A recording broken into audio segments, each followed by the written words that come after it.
This is second practice for improving realistic watercolor painting, using only one pigment and working on tonal values.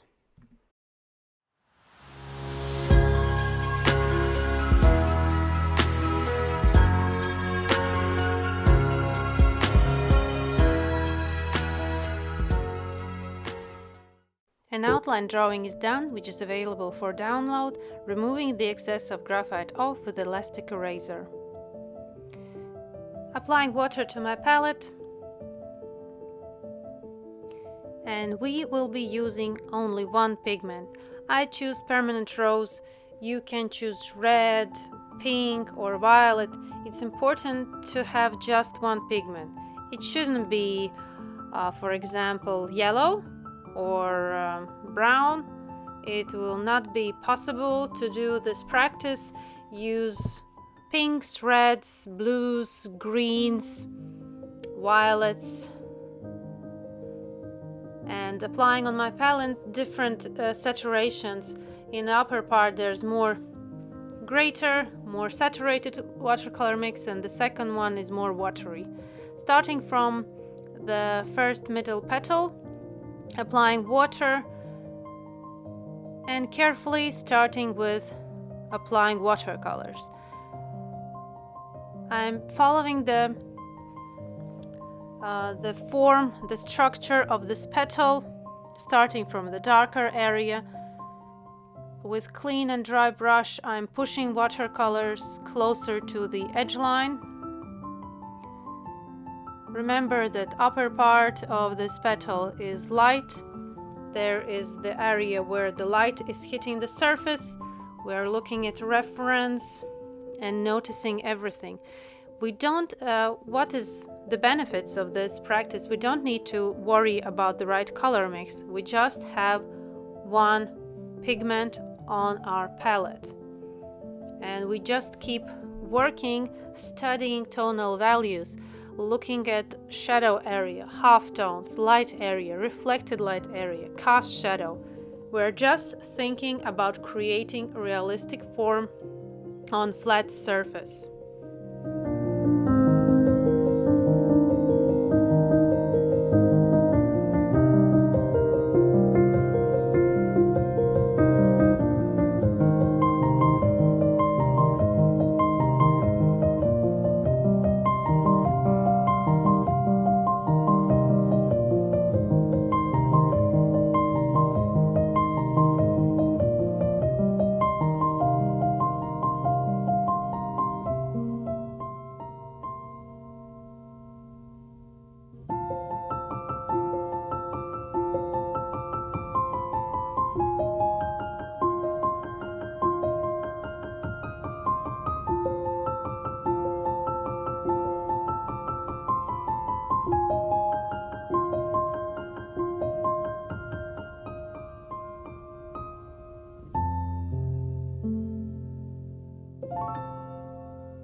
finishing this amazing practice of painting rose with only one pigment, working and seeing only tonal values, building realistic form with shadows, lights, halftones, reflected light area.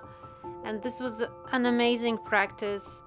I did it right after the same rose graphite practice, and I see how the graphite helped me here painting with watercolors.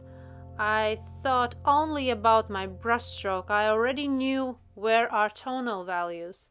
So these two practices are very important and really helpful. Immediate results guaranteed. If you will do these two tutorials, you will see how better you will become in the next painting with watercolors.